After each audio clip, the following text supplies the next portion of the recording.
mon ex-femme m'a trompé avec mon frère, l'enfant doré de la famille, et a donné naissance à son bébé. Maintenant, ma famille, qui m'a toujours détesté, me supplie de leur donner de l'argent depuis que j'ai eu une promotion. J'ai 29 ans et je suis divorcé de ma femme de 27 ans depuis 2 mois. Elle me trompait avec mon frère de 27 ans depuis un moment, et il y a 4 mois, j'ai finalement découvert la vérité quand elle m'a annoncé qu'elle était enceinte. Au début, elle a essayé de me convaincre que le bébé était le nôtre, mais les visites fréquentes de mon frère m'ont fait tout remettre en question.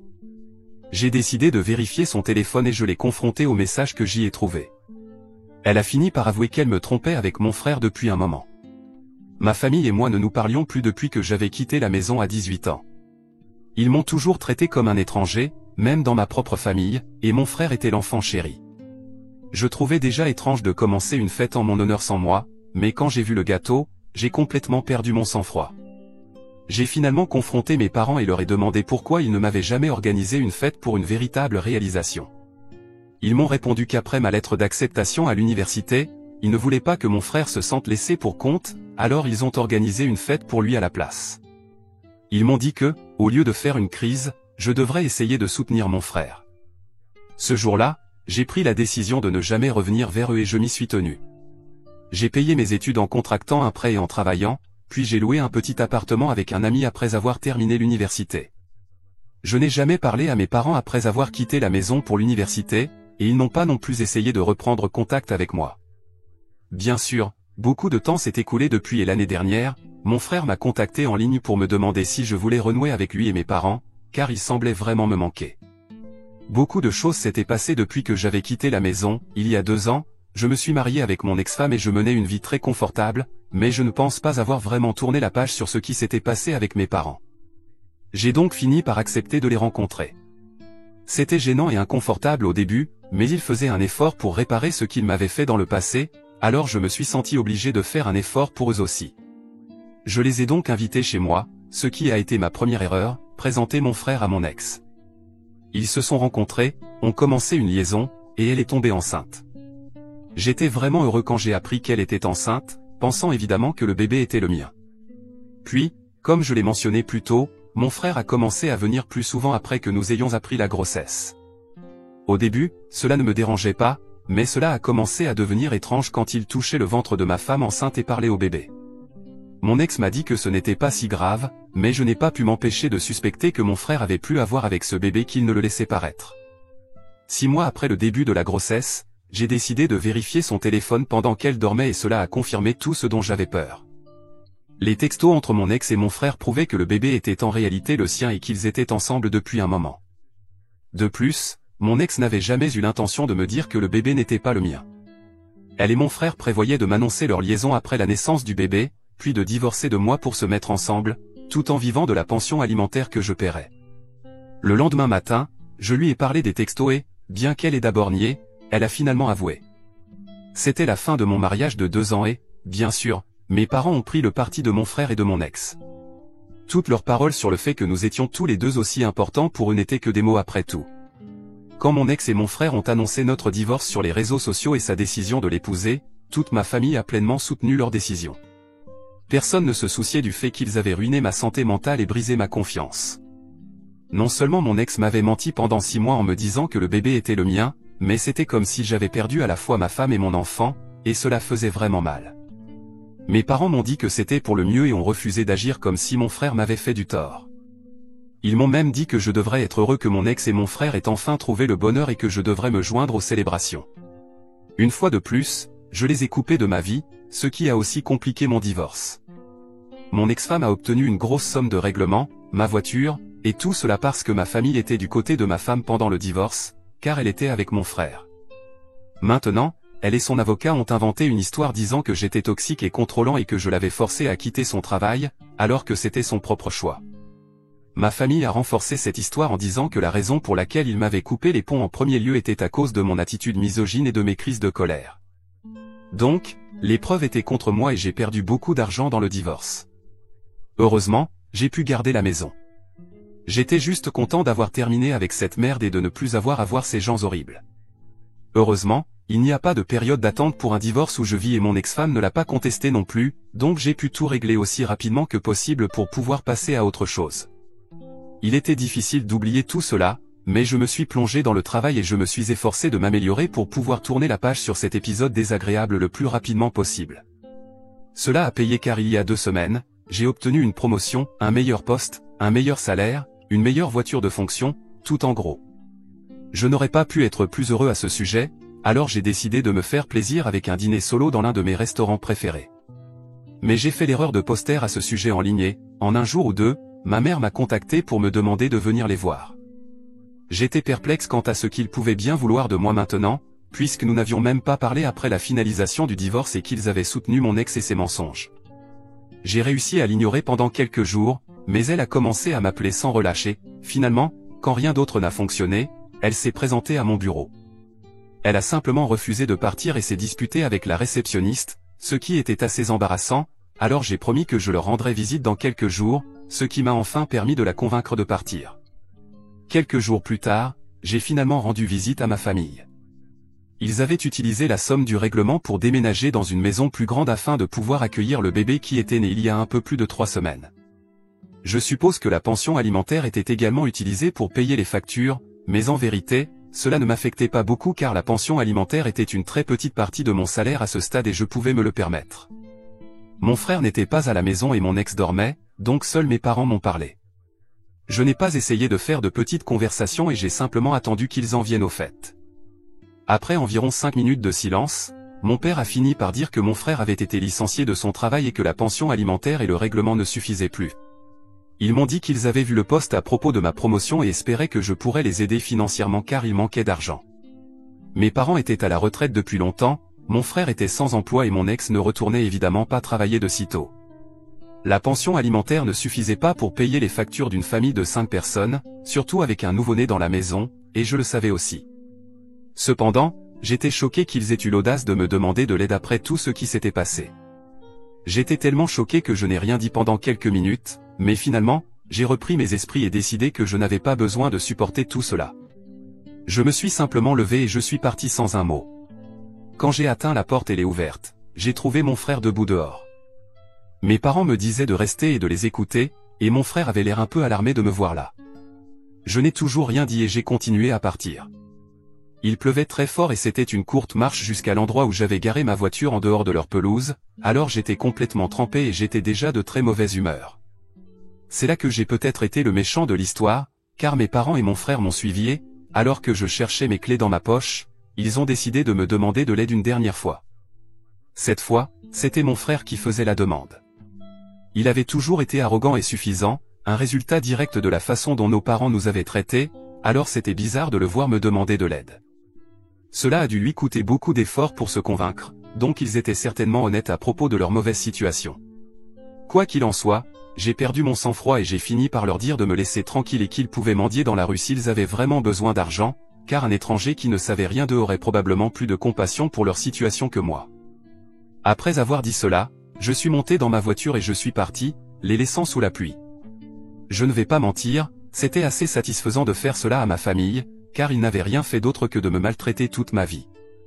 Cela fait 2 jours que cela s'est passé et bien, je ne suis plus sûr d'avoir bien fait. Ma mère n'arrête pas de m'envoyer des textos et je me sens tellement coupable de ne pas les avoir aidés.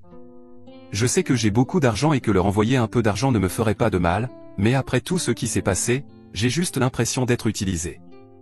Donc, suis-je le méchant de l'histoire pour ne pas aider ma famille financièrement après qu'ils ont pris le parti de mon ex lors du divorce? Mise à jour 1, j'ai décidé de ne pas les aider. C'était une grande décision pour moi car je me sentais terriblement coupable d'abandonner ma famille, mais ensuite j'ai réalisé qu'ils avaient fait cela toute ma vie, et même pendant le divorce, c'est eux qui m'ont trahi. Alors, pourquoi devrais-je hésiter avant de leur rendre l'appareil?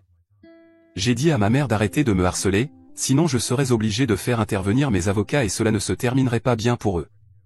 Cela les a évidemment irrités, alors mon frère est venu chez moi il y a quelques jours pour me parler.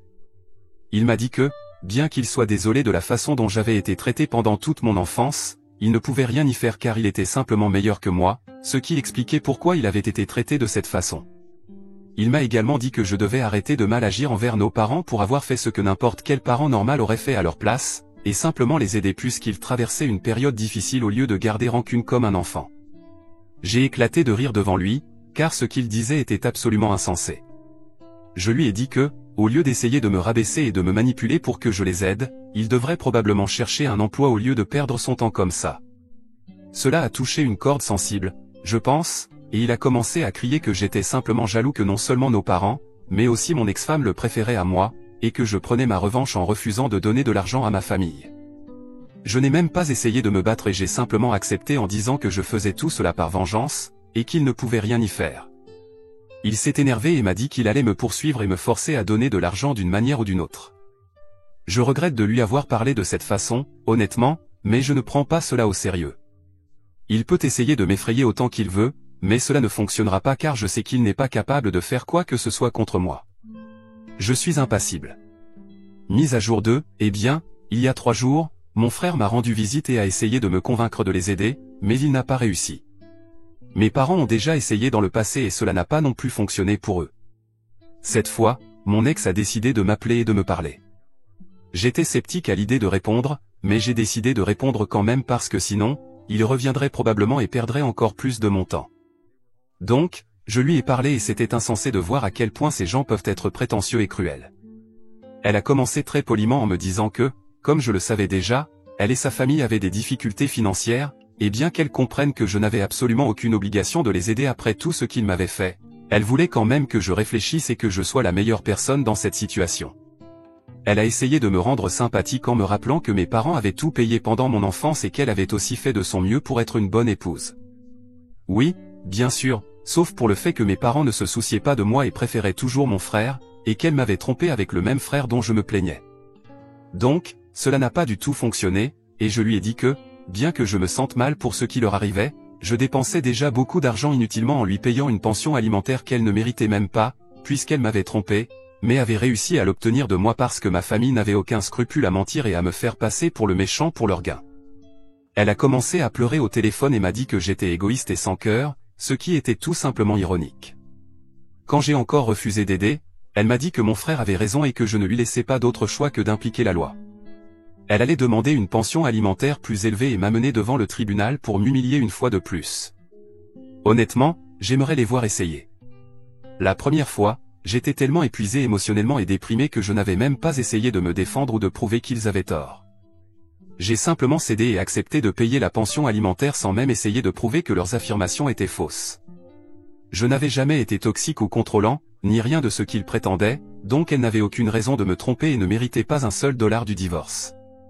Mais peu importe, je m'en fichais à l'époque et je voulais juste en finir avec le divorce, peu importe l'impact financier.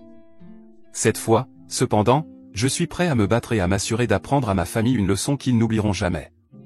Mise à jour 3, dans un retournement de situation surprenant, mon ex-femme a, pour la première fois, tenu parole et a effectivement demandé une augmentation de la pension alimentaire étant donné que j'ai été promu. Mais cette fois, je n'allais pas laisser les choses passer si facilement. J'ai impliqué tous nos amis communs et leur ai raconté ce qui se passait, en leur expliquant même les événements passés puisque la plupart d'entre eux ne savaient que nous étions séparés et ne connaissaient pas la vraie raison. Ils étaient tous évidemment très choqués et je leur ai dit que j'avais besoin qu'ils témoignent contre mon ex-femme si cela devenait nécessaire, et ils ont accepté sans hésiter. J'ai également dit à mon avocat que je voulais arrêter complètement le paiement de la pension alimentaire car elle ne le méritait en aucune façon. J'ai passé les derniers jours à rassembler toutes les preuves que je pouvais trouver sur mes parents et mon frère étant des personnes horribles qui n'avaient jamais pris la peine de me traiter comme un égal et me harcelaient maintenant pour de l'argent juste parce qu'ils savaient que j'avais eu une promotion. J'en avais assez et je devais me débarrasser de ces parasites une fois pour toutes, donc je n'allais pas m'arrêter pour penser à leurs sentiments. J'ai réussi à convaincre certains de mes cousins, qui m'avaient vu être traité comme un étranger dans ma propre maison pendant que je grandissais, de parler en ma faveur, et ils ont gentiment accepté de le faire, même si nous n'étions pas particulièrement proches ou quoi que ce soit.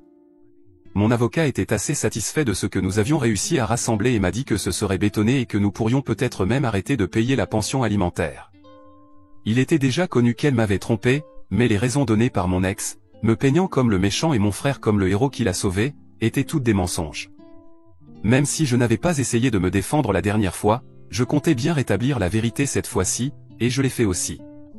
Ma famille n'avait littéralement rien à dire pour se défendre lorsque j'ai présenté plusieurs témoignages vidéo de mes amis et de quelques parents qui ont enregistré en ma faveur pour prouver que tout ce que ma famille avait dit était un mensonge et que je n'étais pas la personne qu'ils décrivaient.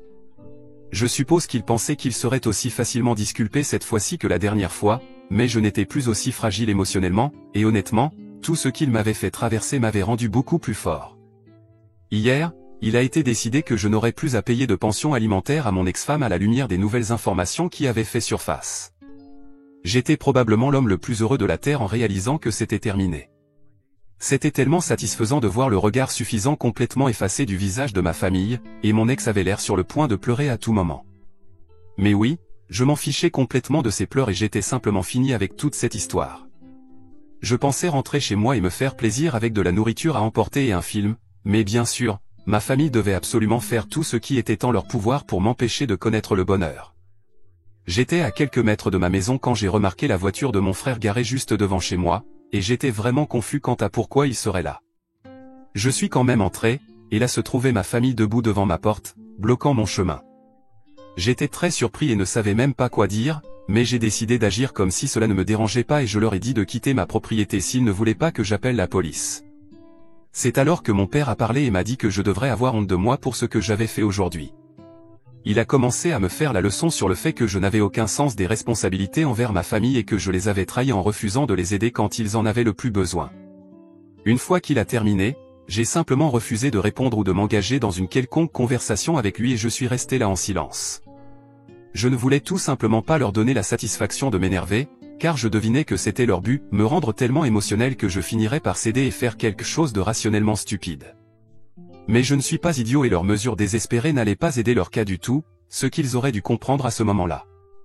Mon silence les a probablement encore plus énervés, même si ma mère exigeait que je traite mon père avec respect et que je lui parle, j'ai encore refusé de parler. Je pouvais les voir s'agiter parce qu'ils espéraient clairement une grosse dispute, mais rien de tel ne se produisait. Après quelques cris supplémentaires, mon frère a finalement craqué et m'a attrapé par le col. Il a ensuite essayé de me frapper, mais mon père a réussi à le retenir juste à temps alors qu'il criait que je n'étais qu'un loser jaloux qui n'accomplirait jamais rien. Je veux dire, c'était vraiment drôle venant d'un gars sans emploi qui vivait encore chez ses parents et suppliait son frère pour de l'argent pour vivre, mais bon. Je leur ai dit qu'ils devaient partir ou que j'allais vraiment appeler les flics et, vu qu'ils étaient fauchés, ils devraient probablement filer dans les 5 prochaines minutes. À contre-séhur, ils sont partis, mais pas avant une dernière tentative désespérée de ma mère pour me faire honte et me faire cracher de l'argent. Cela n'a toujours pas fonctionné et ils ont finalement quitté les lieux. Cela fait presque une journée depuis cet incident et ils n'ont pas essayé de me contacter depuis. J'espère vraiment que cela restera ainsi maintenant. Maintenant, passons à l'histoire suivante. Histoire 2, j'ai découvert que ma femme m'a trompé avec le père de ma belle-fille, alors je l'ai immédiatement divorcé. Ma femme de 33 ans m'a trompé en décembre. Je les ai surpris ensemble chez lui, car je savais ce qui se passait. C'était le père de ma belle-fille. J'ai passé des années à le chasser de notre propriété et à contenir ma colère. Je passais toute la journée à m'occuper de la maison, des animaux, du jardin et de sa fille de 4 ans. Quand nous nous sommes mariés, elle m'a fait donner ma vieille voiture pour que je puisse conduire une de ses voitures. Je faisais même un petit travail à temps partiel au cabinet d'avocat où elle travaille. Mes journées commençaient à 6 heures du matin et se terminaient parfois à 2 heures du matin en raison de toutes les corvées dont j'étais responsable.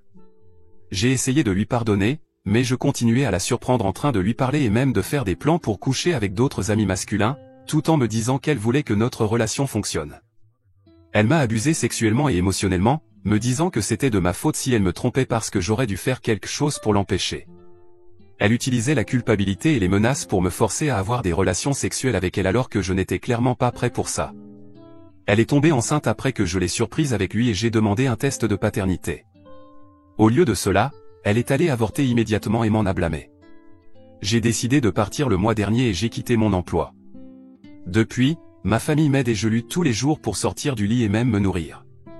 Nous étions mariés depuis moins d'1 an. Je ne reçois aucun soutien conjugal, je n'ai pas de voiture, j'ai dû quitter mon emploi, j'ai perdu la moitié de ma famille, sa famille, ma belle-fille, je n'ai pas de maison et je n'avais pas d'argent. Si ce n'était pas pour l'aide de ma famille, je serais complètement sans abri. Ma santé mentale est en mauvais état car j'ai découvert que la tromperie se produisait même quand nous sortions ensemble. Tout était faux ou un genre de jeu pour elle, et je suis laissé pour ramasser les morceaux. J'ai été trompé et abusé, et je suis le seul à être puni. Mon avocat, en qui j'ai une grande confiance, m'a dit qu'il y avait peu de choses à faire. Que dois-je faire avec toutes ces émotions? Comment puis-je me réparer? Je sais que je dois faire de petits pas, trouver un autre emploi, etc., mais quitter la maison semble être une tâche insurmontable en ce moment. Je lutte contre une dépression et une anxiété sévère en public, même être avec mes amis est extrêmement épuisant et me laisse en larmes lorsque je peux enfin rentrer chez moi. Je me sens brisé et rien ne s'améliore, et je ne sais pas quoi faire. Mise à jour 1, mon ex-femme amène son amant à notre audience de divorce. Le titre dit tout. Un ami m'a informé que mon ex-femme amènera son amant à l'audience de divorce comme une dernière pique contre moi. Comment devrais-je gérer cela? Plusieurs amis ont offert de venir en soutien, mais certains ont dit que je devrais simplement faire de mon mieux pour les ignorer. Que feriez-vous? Mise à jour 2, mon audience de divorce a finalement eu lieu aujourd'hui. Mon historique de publication contient mon histoire complète, mais j'ai été abusé par mon ex-femme après l'avoir surprise au lit avec un autre homme quelques jours après Noël dernier. J'ai essayé de pardonner, mais avec le temps, j'ai continué à la surprendre en train de parler au même gars et même à planifier de voir d'autres personnes en dehors de la ville, tout en recevant des Snapchats et des textos inappropriés de leur part, et tout en me mentant en disant qu'elle avait coupé les ponts à chaque fois. Même histoire. J'ai finalement dit que je partais et que je demandais le divorce, et elle m'a encore dit que si je partais, elle me tuerait. Nous y sommes, cependant. Je suis vivant et elle est définitivement hors de ma vie. Je suis rentré chez moi du tribunal et j'ai battu quelques nouveaux records au gymnase, et je me sens bien en général. Elle ne sait pas où je vis, j'ai déménagé en ville, et elle ne sait pas où je travaille. Cette femme que j'aimais profondément et pour qui j'aurais tout fait m'a tout pris, mon travail, ma voiture, ma maison, ma belle-fille, mon mariage, ma santé mentale et potentiellement mon bébé, même si je suis confiant que c'était le bébé de l'amant. Elle l'a avorté quand j'ai demandé un test de paternité. Cette année entière a été un enfer sans fin pour moi, et pendant tout ce temps, elle m'a blâmé de l'avoir quitté et d'avoir détruit notre famille. Quand elle est arrivée ce matin, j'étais déjà en train de parler à mon avocat. Nous devions juste être présents et faire signer les papiers par le juge.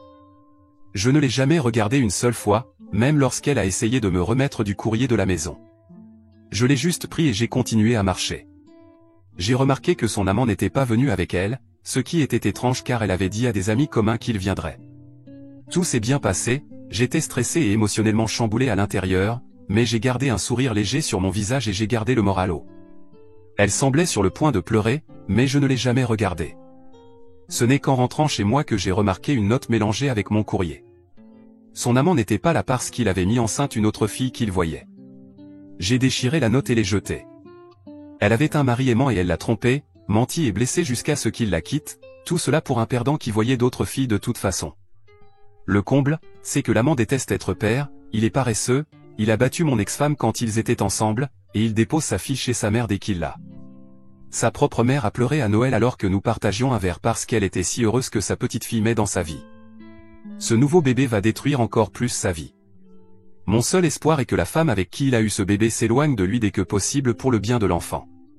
Malgré mon énergie élevée, je me sens très seul aujourd'hui et je passe de moments de grande joie à des moments de profonde tristesse. Désolé si tout cela semble décousu, je me sens simplement très étrange. Je pensais que cela me ferait me sentir mieux, mais pour être honnête, je ne souhaite la souffrance à personne. Je suis rentré chez moi et j'ai essayé de me détendre avec un bon film et un peu de nourriture à emporter, mais mes pensées continuaient à revenir sur tout ce qui s'était passé. Les souvenirs de mon mariage, de la trahison et de la douleur étaient encore frais dans mon esprit. C'était comme si je vivais un cauchemar éveillé, incapable de me réveiller et de me sentir enfin en paix. Mes amis m'ont beaucoup soutenu pendant cette période difficile. Ils m'ont encouragé à sortir, à socialiser et à ne pas me laisser abattre par ce que mon ex-femme et son amant avaient fait. Certains m'ont même proposé de me présenter à des amis célibataires pour me changer les idées, mais je n'étais pas encore prêt pour cela. La blessure était trop récente, trop profonde. Je savais que j'avais besoin de temps pour guérir, pour reconstruire ma vie et pour me retrouver. Chaque jour était un combat pour sortir du lit, pour accomplir les tâches quotidiennes et pour affronter le monde extérieur. La dépression et l'anxiété étaient mes compagnons constants, rendant chaque interaction sociale éprouvante et chaque moment de solitude insupportable. Cependant, je me suis promis de ne pas laisser cette expérience définir le reste de ma vie. J'ai commencé à voir un thérapeute pour m'aider à traiter mes émotions et à trouver des moyens de surmonter cette période sombre. J'ai également repris mes activités physiques et mes hobbies, des choses que j'avais négligées pendant mon mariage. Peu à peu, j'ai commencé à voir des progrès. Les journées semblaient un peu moins sombres, les nuits un peu moins solitaires. Je me suis reconnecté avec des amis et des membres de ma famille que j'avais négligés. Leur soutien inconditionnel m'a rappelé que je n'étais pas seul, que j'avais des gens qui m'aimaient et qui voulaient mon bien. Un jour, alors que je me promenais dans le parc, j'ai réalisé que je pouvais enfin respirer librement sans sentir le poids de la trahison sur mes épaules. C'était un petit pas, mais un pas important vers la guérison. Je savais que le chemin serait long et difficile, mais j'étais prêt à l'emprunter. J'ai également décidé de m'impliquer dans des activités bénévoles pour aider ceux qui traversaient des moments difficiles. Donner de mon temps et de mon énergie aux autres m'a permis de me sentir utile et de voir que, malgré mes propres problèmes, je pouvais faire une différence dans la vie de quelqu'un d'autre. Finalement, la vie a commencé à reprendre un semblant de normalité. J'ai trouvé un nouvel emploi qui me passionnait et j'ai commencé à envisager l'avenir avec optimisme. La douleur de la trahison ne disparaîtrait jamais complètement, mais j'apprenais à vivre avec et à en tirer des leçons pour devenir une personne plus forte et plus résiliente. En regardant en arrière, je me rends compte que cette année d'enfer m'a appris des leçons précieuses sur l'amour, la confiance et la résilience. J'ai appris à me connaître, à apprécier mes forces et à accepter mes faiblesses. J'ai appris que, peu importe la profondeur de la trahison, il est possible de se relever et de trouver la paix intérieure. Aujourd'hui, je suis encore en train de guérir, mais je suis également en train de reconstruire ma vie, une étape à la fois. Je suis reconnaissant pour le soutien de mes amis et de ma famille, et je suis déterminé à utiliser cette expérience pour devenir une meilleure personne. Pour ceux qui traversent des moments similaires, je veux dire que vous n'êtes pas seul. Il y a toujours de l'espoir et de la lumière au bout du tunnel, même si cela semble impossible à voir en ce moment. Continuez à avancer, un pas à la fois, et sachez que vous méritez d'être heureux et aimé.